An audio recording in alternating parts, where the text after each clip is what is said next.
అండి అందరికీ ఈరోజు అయితే మేము చికెన్ దమ్ బిర్యానీ అయితే చేసాము. ఎలా చేసామో చూడండి. 2 kg చికెన్ తీసుకొని బాగా కడిగి పెట్టుకోవాలి. తర్వాత పెరుగు, కారం, పసుపు, అల్లం వెల్లుల్లి పేస్టు, తగినంత సాల్ట్ వేసుకొని బాగా ముక్కలకు పట్టేటట్టు కలిపి 1 అవర్ అయితే పక్కన పెట్టుకోవాలి. తర్వాత స్టవ్ పైన కుక్కర్ పెట్టి సరిపడా ఆయిల్ వేసుకొని ఉల్లిపాయలు, మనం గరం మసాలాకు సంబంధించిన అన్నీ వేసుకున్న తర్వాత అల్లం వెల్లుల్లి పేస్ట్ వేసిన తర్వాత పక్కన పెట్టుకున్న చికెన్ అయితే వేసుకోవాలి. ఇది కర్రీ గ్రేవీ కోసం అయితే మనం ఉల్లిపాయలు, టమాటాలు నూనెలో వేయించి పెట్టుకోవాలి. అది మిక్సీ చేసుకొని చికెన్లో వేసుకోవాలి. ఒక విజిల్ అయితే సరిపోతుంది.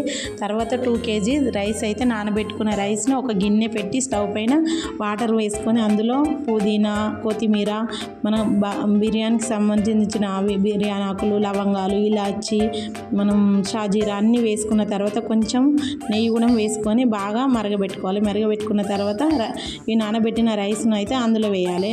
70% రైస్ ఉడికిన తర్వాత పక్కన పెట్టుకోవాలి. అయితే ఎక్కువసేపు ఉడకనివ్వద్దు, ఎందుకంటే మనం దమ్ పెట్టుకుంటాం కాబట్టి మనం పొడిలాడుతూ ఉండాలంటే మనం 70% ఉడికిన తర్వాతనే తీయాలి. మనం చూపించిన విధంగా ఒక గంజులో అయితే మనం చికెన్ గ్రేవీ అనేది వేసుకోవాలి. అడగంటదు, మళ్ళీ ఇట్లా టేస్ట్గా ఉంటుంది. తర్వాత రైస్ వేసుకోవాలి. రైస్ వేసుకున్న తర్వాత పుదీనా, కొత్తిమీర వేసుకొని కొంచెం నెయ్యి వేసుకొని ఫ్రైడ్ ఆనియన్స్ అయితే మనం ముందుగానే తీసి పెట్టుకున్నాము అవి వేసుకొని తర్వాత మళ్ళీ కర్రీ వేసుకొని మళ్ళీ లేయర్గా ఇలాగనే లేయర్ వేసుకొని పెట్టుకోవాలి. మనం కావాలంటే ఎగ్స్ కూడా వేసుకోవచ్చు. మేమైతే ఎగ్స్ లాస్ట్ వేసుకున్నాము.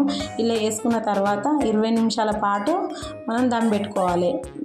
కొంచెం చిన్న మంట పైన దమ్ పెట్టుకుంటే హెవీగా మేమైతే బిందె వాటర్ పోసి పెట్టినాం. మంచిగా అడగంటకుండా సూపర్గా మంచిగా అయింది. మన పిల్లలకు కూడా ఇట్లా స్పైసీ ఎక్కువ లేకుండా తింటారు. మనం పెద్దవాళ్ళకు కూడా గ్రేవీ కూడా చికెన్ ఇలా ఉంటుంది. ముందు అంటే దీనికి మెయిన్ ఆనియనే ఎక్కువ తీసుకొని ఇట్లా చేసుకోవాలి. బాగా టేస్ట్గా ఉంటుంది. మీరు కూడా ట్రై చేయండి. మాకైతే సూపర్గా వచ్చింది. అడగంట లేదు, సూపర్గా వచ్చింది. మీరు కూడా ఇలా ట్రై చేయండి.